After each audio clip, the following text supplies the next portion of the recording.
ایک بچہ آیا نا اپنی ماں کے لیے لباس لینے کے لیے، اور پہلے وہ گیا اپنے چچا کے پاس، اس کی ماں بیوہ تھی اور اس کا لباس پھٹ گیا تھا، اور وہ اپنے چچا کے پاس گیا تو اس نے دتکار دیا۔ ماں نے اس کو روکا تھا بیٹا نہ جانا، لیکن اس نے کہا کہ تیرے بدن کے اوپر جو لباس ہے وہ بھی پھٹ گیا ہے اور جگہ جگہ سے جسم جھلک رہا ہے، تو میں اپنے چچا سے آپ کے لیے لباس لے کے آتا ہوں۔ پھر جو رویہ اس نے اختیار کیا تو واپس روتا ہوا آ رہا تھا، تو کسی نے راستے نے پوچھا کہ کیا ماجرا ہوا؟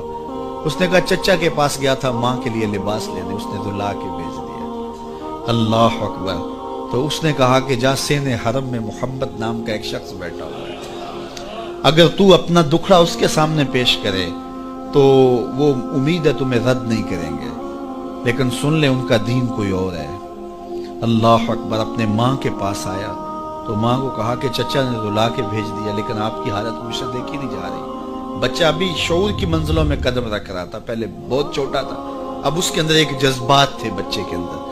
تو ماں نے کہا کہ بیٹا نہیں، ان کے پاس نہیں جانا، سنا ہے کہ جو ان سے ملے دین دھرم چھین لیتے ہیں اس کا۔ اللہ اکبر۔ تو حضور علیہ الصلوۃ والسلام کے پاس جانے سے ماں روکنے لگی، لیکن بچے نے کہا کہ امی میں پکا رہوں گا، بتوں کا وفادار رہوں گا، تم اس ٹینشن کو، اس پریشانی کو چھوڑ دو۔ اور حضور کی خدمت میں حاضر ہوا۔ حضور صحن حرم میں چادر اڑے بیٹھے ہوئے تھے، اور جا کے کہنے لگا میں پہلے بات آپ سے کر لیتا ہوں، آپ کا دین میں نے قبول نہیں کرنا۔ حضور مسکرا کے بولے بیٹا بتاؤ کس لیے آئے ہو؟ کہا میری ماں بے لباس ہے، میں آپ سے لباس لینے آیا ہوں۔ حضور نے چادر رحمت اتار کے اس کے کندھوں پہ ڈالی۔ اللہ اکبر۔ وہ واپس آ گیا اور ماں پر حضور کی چادر اڑائی۔ اللہ اکبر۔ اور ماں نے کہا کہ بیٹے اس نے اپنا دین تو نہیں تجھے دیا؟ کہا نہ، میں نے پہلے کہہ دیا تھا تیرے دین نہیں مانوں گا۔ ماں کہنے لگی پتر اس کا دین ماننا چاہیے، یہ جس نے رحمت کی چادر ہمارے سر پہ تار دی۔ اللہ اکبر۔ تیری تک کے ادامہ میں مرید ہو گئے۔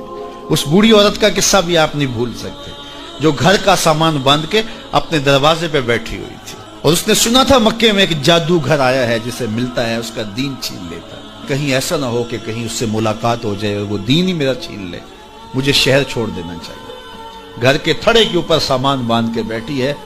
حضور بھی گزرے، اس نے دیکھا تو کہا بھتیجے یہ سامان میرے سر پہ رکھ دے۔ حضور نے سامان اٹھایا، دیکھا تو بوجھل تھا، وزنی تھا، اور بڑھیا کو دیکھا تو کمزور تھی، تو کہا کہ بڑھیا اگر چاہو تو جہاں چاہتی ہو میں خود نہ چھوڑا۔ اس نے کہا اس سے بڑی مہربانی کیا ہوگی؟ حضور نے سامان اٹھایا ہوا ہے اور بڑھیا سے باتیں بھی کرتے جا رہے ہیں۔ تو بڑھیا کو کہا کیوں جا رہی ہے؟ اس نے کہا کہ سنا ہے یہاں ایک جادوگر ہے جو لوگوں کا دھرم لوٹ لیتا ہے، لوگوں کا دین لوٹ لیتا ہے۔ میں نے ساری زندگی بتوں سے وفا کی، میرے آباء و اجداد نے بتوں سے وفا کی ہے، میں چاہتی ہوں دین اجداد ہاتھ سے چھوٹ نہ جائے، آخر اس شہر میں رہتی ہوں کہیں مل نہ جائے۔ خیر حضور نے کچھ نہیں کہا، اس کا سامان نہیں پھینک دیا کہ ٹھیک ہے تم پھر جاؤ۔ سامان اس کا اٹھایا اور جہاں تک اس نے جانا تھا سامان پہنچایا، سامان سپرد کر کے واپس پلٹنے لگے۔ تو اس نے کہا بچے اپنا نام تو بتا دے، لوگ کہیں گے کہ مکہ چھوڑ آئی ہو تو بتاؤں گی ایک جادوگر کے دکھ سے چھوڑ آئی ہوں، تو وہ کتنا برا بھلا کہیں گے شہر مکہ کو کہ جس مکہ سے لوگ نقل مکانی کرنے پہ مجبور ہو گئے، تو میں انہیں یہ بھی بتاؤں گی کہ جس مکے میں جادوگر رہتا ہے اتنا اچھا نوجوان بھی رہتا ہے، تو تیرا نام لیا کروں گی، تیرے قصیدے پڑھا کروں گی۔ تو حضور علیہ السلام مسکرا پڑے، کہا بڑھیا جس جادوگر سے بھاگ کے آئی ہے وہ تیرے سامنے کھڑا ہے۔ اس نے کہا سچ سے آپ ہی محمد ہیں؟ حضور نے فرمایا نام میرا یہی ہے۔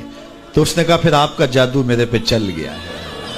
اللہ اکبر۔ تیری تک کے ادامہ میں مرید ہو گئے، لوگوں کی خدمت کریں، بوڑھوں کے کام آئیں، دکھیوں کے کام آئیں، مصیبت زدہ کے کام آئیں۔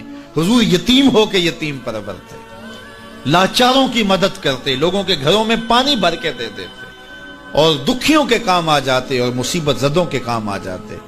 تو حضور سے پیار کرنے والوں، امت میں آپس میں حسد نہ پھیلاؤ، بغض نہ کرو، نفرتوں کے پہاڑ کھڑے نہ کرو، ایک دوسرے سے پیار کرو، جڑو، امت وحدہ بنے، اور اپنے ماحول کو، اپنی معاشرت کو ایک خوبصورت معاشرت کا رنگ دو، اور اپنی زندگی کو حضور کے نام کر دو۔